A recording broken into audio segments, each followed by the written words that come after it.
दोस्तों नमस्ते प्रणाम। मैं कुसुमलता। हमारे यूट्यूब चैनल में सभी दीदी भैया बहनी का तहे दिल से स्वागत है। बहनों, मैं एक छोटा सा नाच गीत लेकर आई हूँ, आप लोगों को ही सुनाऊंगी और आप लोग सुनिएगा, पूरा ज़रूर सुनिएगा, फुल आवाज़ करके बहुत अच्छा लगेगा। एक बार ज़रूर सुनना बहनों, हमको अपना प्यार दुलार ज़रूर दीजिएगा इस गाने के माध्यम से। चलो हम देर ना करते हुए गाने की तरफ चलते हैं।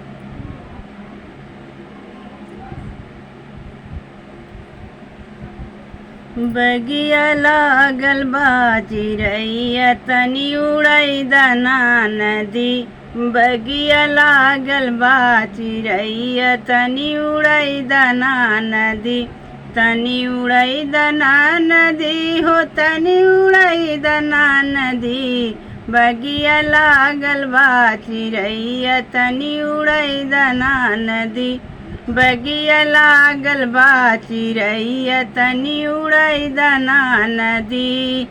सोनमा की थारिया में जेवना परोसले, सोनमा की थारिया में जेवना परोसले, तनी जेवै दाना नदी, तनी जेवै दाना नदी, हमरा रूसल बाबल मुआ तनी जेवै दाना नदी, हमरा रूसल बाबल मुआ तनी जेवै दाना नदी, बगिया लागल बा चिरैया तनी उड़ै दाना नदी, बगिया लागल बा चिरैया तनी उड़ै दाना नदी।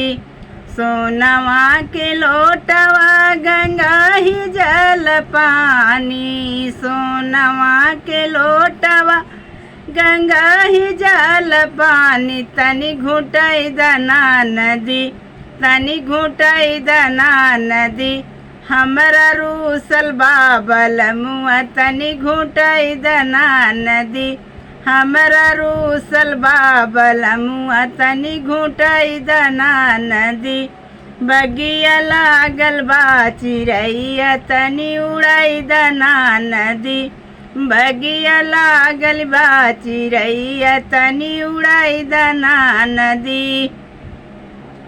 लाची लवंगिया के बीरवा जोराए, लाची लवंगिया के बीरवा जोराए, तनी कुचै दाना नदी, तनी रचै दाना नदी, हमरा रूसल बाबल मुआ तनी रचै दाना नदी, हमरा रूसल बाबल मुआ तनी कुचै दाना नदी, बगिया लागल बा चिरैया तनी उड़ै दाना नदी, बगिया लागल बा चिरैया तनी उड़ै दाना नदी।